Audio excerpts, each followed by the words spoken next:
Le tournoi.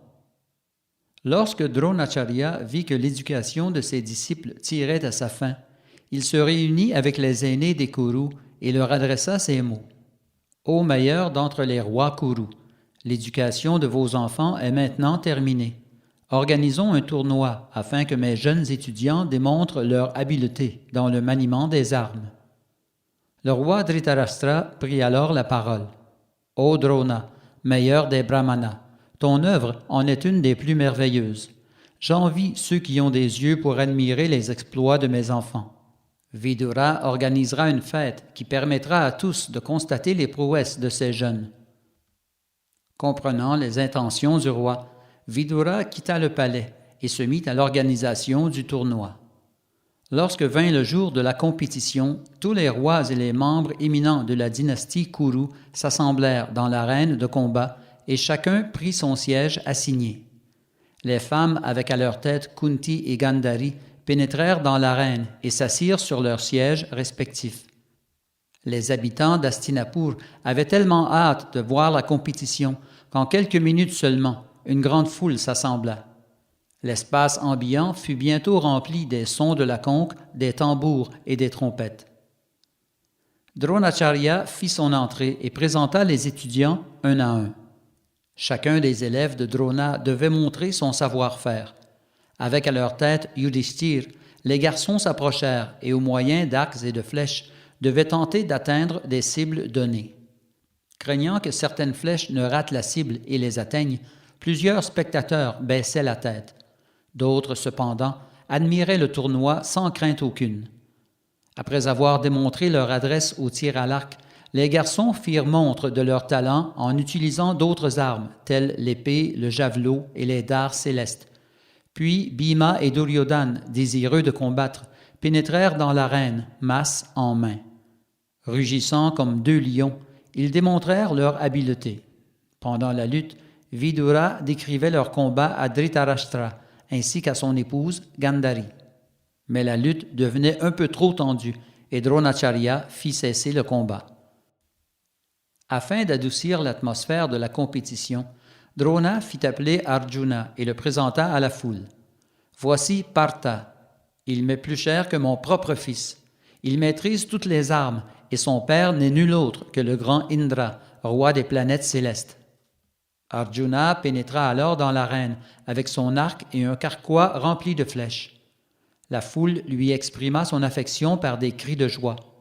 En entendant les commentaires favorables des citoyens, Kunti, la mère d'Arjuna, se mit à pleurer, et le lait coula de ses seins. Arjuna commença alors à faire la démonstration de ses armes célestes. Avec l'arme Agneya, il produisit du feu, et avec l'arme Varuna, il produisit de l'eau. Avec l'arme Vaiyabhya, il produisit de l'air, et avec l'arme Parjanya, des nuages. Puis, avec l'arme Bhauma, il produisit un morceau de terre, et avec l'arme Parbakya, des montagnes.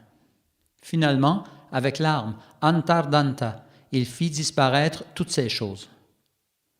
Sous les regards d'une foule ébahie, Arjuna exhiba l'une après l'autre toutes les armes que lui avait données Drona, son maître d'armes.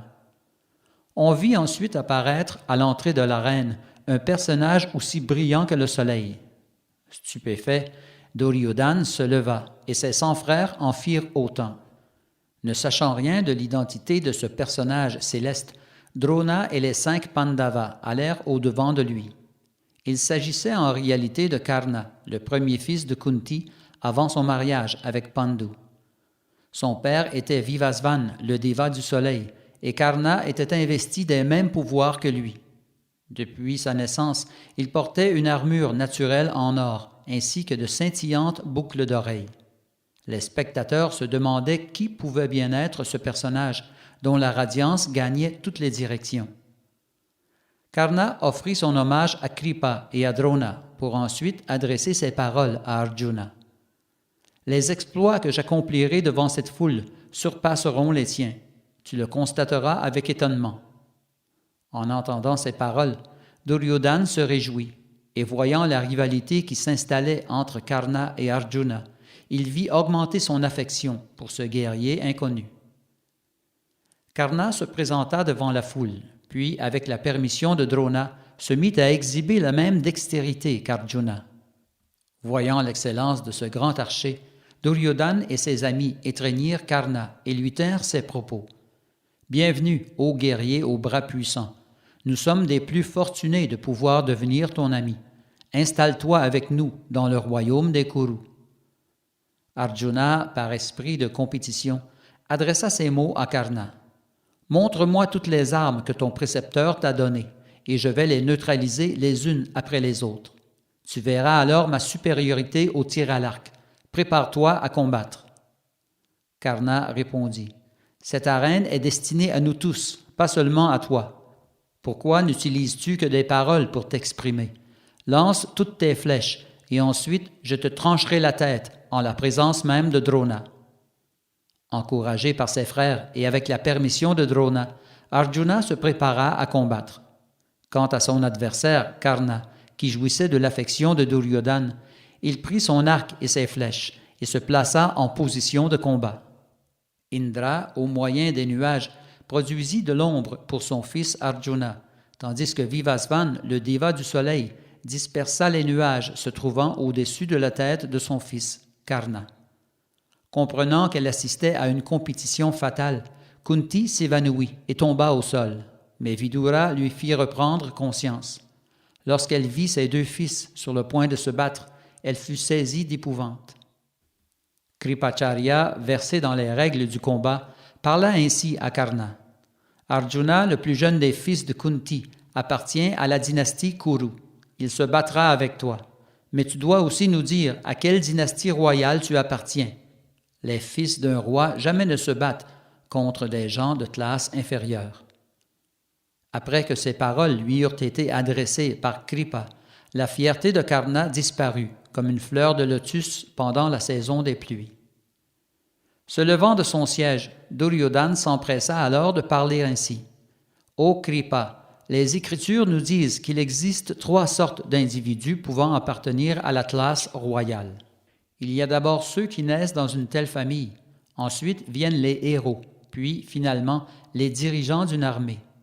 Si Arjuna ne désire pas combattre avec quelqu'un qui n'est pas de sang royal, j'installerai Karna sur le trône d'une province avoisinante. » Duryodhana ordonna alors qu'on lui amène un siège royal, et après y avoir fait asseoir Karna, lui donna le titre de roi de la dynastie Anga.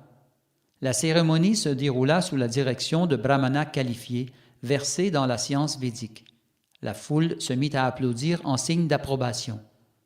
Afin d'exprimer sa gratitude envers Duryodhana, Karna lui dit « Ô tigre parmi les hommes, que pourrais-je t'offrir en retour du cadeau que tu viens de me donner?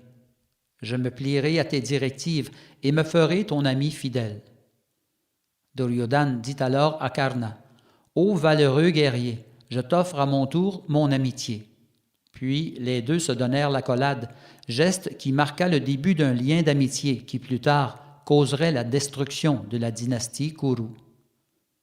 À ce même instant, Adirat, le père adoptif de Karna, fit son entrée dans l'arène. Les yeux pleins de larmes, il étreignit son fils. Bhima vit que Karna était le fils d'un conducteur de chars et il lui adressa ces mots. « Tu n'es pas digne de régner sur le royaume Anga, pas plus qu'un chien ne se mérite le beurre de l'air sacrificiel. » En entendant ces paroles, Duryodhana, pris de colère, parla ainsi à Bhima. « De quoi parles-tu? L'héroïsme et le courage sont les marques d'un kshatriya, et l'on ne doit pas négliger de se battre contre un kshatriya, fût-il de classe inférieure. Une chèvre pourrait-elle donner naissance à un tigre comme Karna? Ce guerrier ressemble à un déva, et il est né avec une armure en or et des boucles d'oreilles. Est-il possible qu'il soit le fils d'un conducteur de char? Ce prince mérite de régner sur les 3 mondes. S'il en est un parmi vous qui ne puisse tolérer ce que j'ai fait pour Karna, qu'il monte sur son char et prenne son arc. » Les sentiments de la foule étaient partagés, pendant que le soleil disparaissait graduellement à l'horizon, marquant ainsi la fin des événements de la journée. Les uns croyaient qu'Arjuna était sorti vainqueur, tandis que les autres optaient pour Karna. Kunti, pour sa part, avait reconnu son fils grâce à certaines marques sur son corps, et fut contente de le savoir vivant et bien portant. Quant à Yudhishthir, après qu'il eut remarqué la prouesse de Karna, il devint convaincu que nul sur terre ne saurait surpasser cet archer.